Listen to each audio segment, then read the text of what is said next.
All right, joining us today on Pirate Radio Live, head coach of the D.H. Conley softball Vikings, Wayne Deans. Coach Deans, appreciate your time. How you doing, man? Pretty good. Like I said, I'm sorry about the Wi-Fi issue. It's not the greatest in the world out here at the softball field. Hey, we're making it work. We're making it work, and you're making it work on the field. Number two ranked team in the state right now, coach. And I know you want to have the trophy at the end of the year, but what does the ranking mean to you and your team right now? Um, n- Honestly, not a lot. I mean, it's good for people to talk about, whether the players are talking about it, parents, what have you. But like you said, unless you're the last team standing in the last game of the season in your classification, you're the winning team. It really, doesn't mean much. When I talked to Coach Mills a couple weeks ago, Conley, South Central, and Rose were all ranked in the top four of the state, and he credited the little league system here and the surrounding areas. And I know you can do the same for the Pitt County Girls Softball League, the Sarah Law Complex, and all the great youth softball that goes on around. And now, heck, we're Pitt County hosts the softball World Series with the best teams all over the world. So all that has to help you out in the long run too, I would imagine. Oh, absolutely. I mean, Sarah Law has been around. They were Babe Ruth for a long time, and they switched over to Little League. And a lot of my players have gone through the system at some point. And, some of the young ladies on the team were part of those World Series teams. And so it definitely helps out a lot. It gives them exposure to, being in a big event, having a huge crowd, and getting used to those moments. And, we may not have the same crowds at a high school game necessarily, but just getting prepared for those moments. No, that's a really good point. And we talked to Bo Batts a lot, and he always talks about the registration signups and girls, I think 4 years old, getting started. And he said, look, it's a no pressure, a lot of fun, but you do develop some fundamentals when you're playing at 4 or 6 or 8 or 10 or whatever. So I know you hope that they are fundamentally sound once they get to the high school ranks. But man, that's a very young age to start, but man, they take it serious out there, and it's cool to see. Absolutely. And there's a lot of great coaches that work in the Little League system, and they're giving up their time and their energy and their knowledge to these young children, and just teaching them not just about the sport, but also life lessons, which I think is important too. So that's before they get to Conley. Let's talk about after they leave DH Conley because we talked to Anna Sawyer quite a bit, and we've had her on the show and what she's doing at ECU. How many do you have any other girls that went through the Conley program that are playing college ball right now? Actively, yes. Obviously, Trinity Nichols, who's been getting a lot of time at ECU, Yeah. doing a great job there as well. We have Carson Fleming is at UNCW. We have Olivia Knight and Emma Adams. Both were playing at Virginia Wesleyan, and they're doing really great with their season in D3. I think they're still undefeated. They'll be playing hopefully for a national championship this year as well. And every one of those players I mentioned were all a part of that senior group in 2022. They ended up winning the state championship. And Emma Adams came out to our Easter tournament Saturday and with her parents, and it was good to see her. And just watching those young ladies I coach grow up to be wonderful adults. That's awesome, and that's got to give some kind of motivation to your current players too. Like, hey, you could end up there one day, or even if you don't, you could win a championship, like those girls did. So that's not necessarily a recruiting tool, but maybe a motivational tool you can use. Yeah. And last year when we were making a run in the playoffs, I wanted the players on last year's team to understand what it was like to be in that moment. And I pulled up the video of the last inning of Game 3 of the 2022 championship game where Carson Fleming got that double play at second base, and then showing that very last pitch that Emma Adams threw that changeup that struck out the last batter to win it, and watching all the players come out of the dugout, dogpile in the circle. And I said, "This is what you're playing for. You're playing for that moment." That's fantastic. Wayne Dean's joining us, head coach, DH Conley softball. Coach, let's talk about the stars you have right now on your team. Who has led you to this great start to the season? I know it's going to be a cliche thing to say, but at the same time, it's not always the same player stepping up all the time. There are certainly some steady performances that we've had. certainly Lena Zerfus is really lighting it up at the plate. I mean, her batting average and the fact that she's just, hitting bombs out there. I mean, she's, hitting laser beams to the fence where she's knocking over the fence. I mean, she's producing a lot of RBIs. Harper Bradley's been doing really well. A junior or second baseman who's really doing well productively early in the lineup at the top of the lineup. But you have some freshmen that have been stepping up too. Anna Rose, more recently, is getting a lot of starting time, and she's been very productive. Kendall Howard's doing a great job in the circle, and certainly this weekend she ended up getting her career strikeout. She hit the 500 plateau. Wow, Coach, what are you able to do year in year out to keep that foundation, that culture? I know culture sometimes overused in the sports world, but you've certainly got one there. So, how are you able to keep it going no matter the parts? What are kind of the guidelines for I don't know, the Wayne Dean's culture at DH Conley softball? Well, I will say it's certainly not my culture. It is the traditions that were already in place long before I got here. We've had a lot of great coaches who've been a part of this program.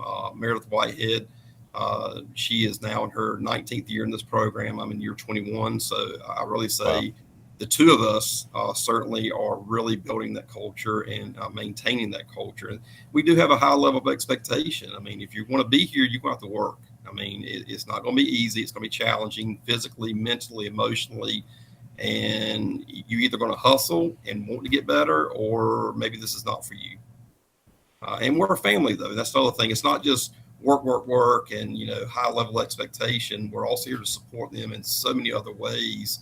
And we are a family. If you put on that uniform one time and only one time, you're a part of this family forever. I keep up with a lot of former players on social media. I'm proud of what they're doing in their careers and their families they've created, and we celebrate those things too. And we want that buy-in from the current players that we care about you. We want you to be a part of this program, but if you want to be a part of it, you're going to have to make sacrifices. You're going to have to work hard. Wayne Dean's joining us, Coach. Do you have any advice or what it would be like in a perfect world for a softball player, growing up? And because it's like year round now, it seems like every sport is, and some folks can get burned out.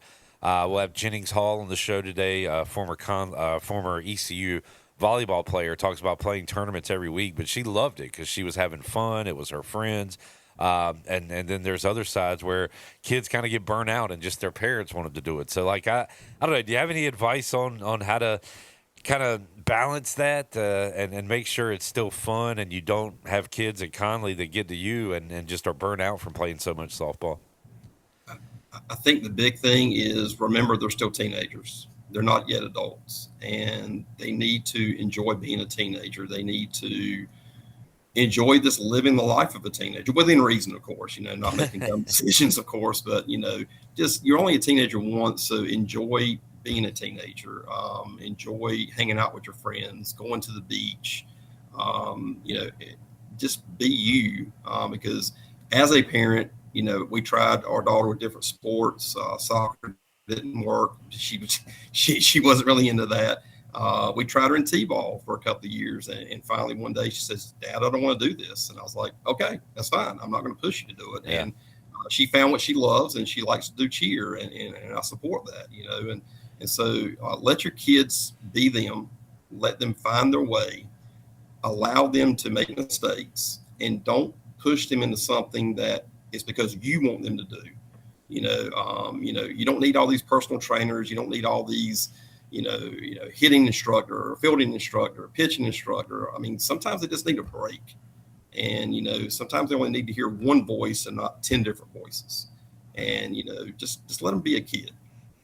Yeah, great advice from Coach Deans. Coach, do you, if the athlete wants to participate, of course, do you like your people on your team to play other sports, play multiple sports, or do other things? Heck yeah. I mean, I don't really have very many, and that's something that I'm not pushing them to be a one sport person. Right.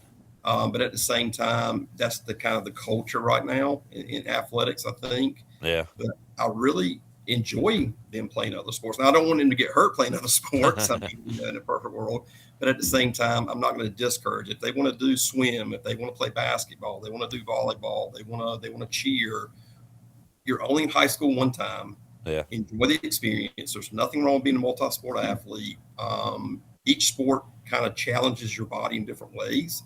And so if you're only playing one sport year round, you're going to get a lot of overuse of certain parts of your body that's going to be detrimental to your adult life. Coach, you've been in it a little while now, as you said earlier. How has the game changed? I mean, it still seems like from the outside looking in, you get good pitching and some timely hitting, you can win some ball games. But has the game of softball changed since you've been around the last couple decades? I think so, because I was referencing this recently. I was like, where are all the slappers? We don't have any slappers anymore. And in 2011, I think we had like at least 4 slappers in the lineup, and we stole over 100 bases that season. Now it's sort of what I call the grip it and rip it mentality. Just go up there and just hit bombs or hit triples, hit it into the gap. It's all about exit velocity and launch angle, which are really words that we don't use in our program. And I tell the players don't even use those words because it's going to make me mad.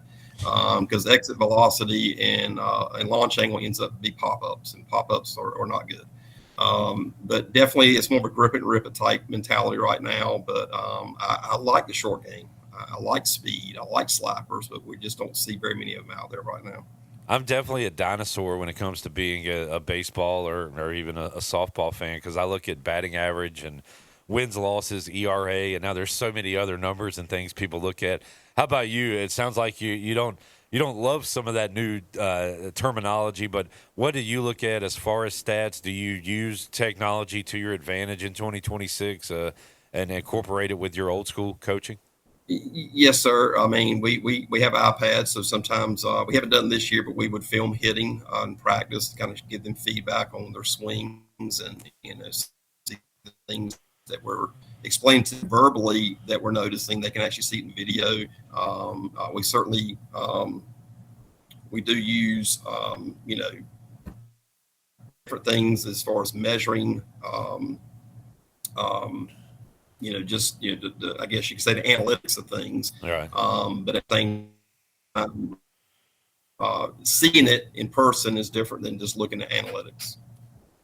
And coach, I bring this up with football coaches a lot, but I'll ask you as well. How about the numbers, participation? Again, with the way they churn out the games at Sarah Law Complex, there doesn't seem to be an absence of softball players in the area. But how about for you? Are the numbers good? Is the game still strong? The game of softball here in Eastern North Carolina when it comes to the high school level?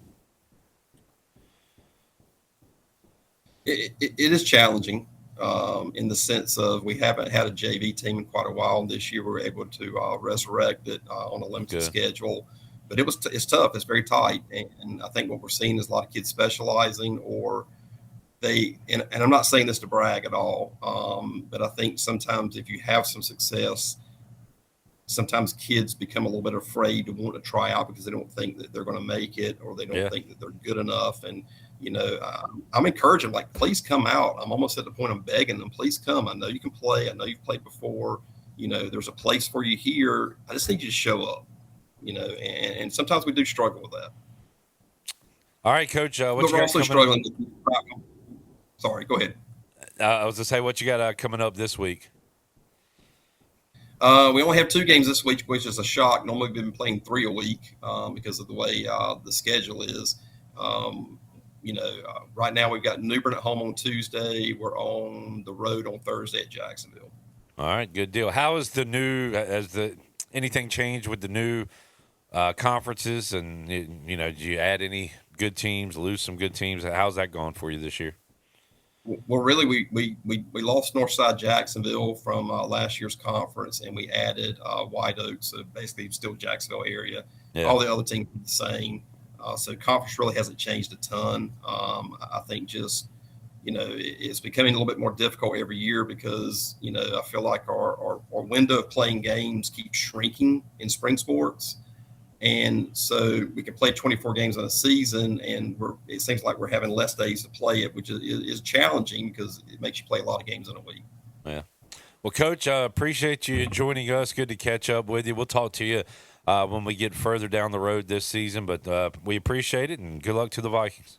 Yeah, thank you. And I'm so sorry about the Wi-Fi situation. I know it's been kind of choppy, but hopefully it was something quality you can get out of it. Yes, sir. Yes, sir. We got it. Appreciate you, Coach. We'll talk to you down the road, man. Okay, thank you so much, guys.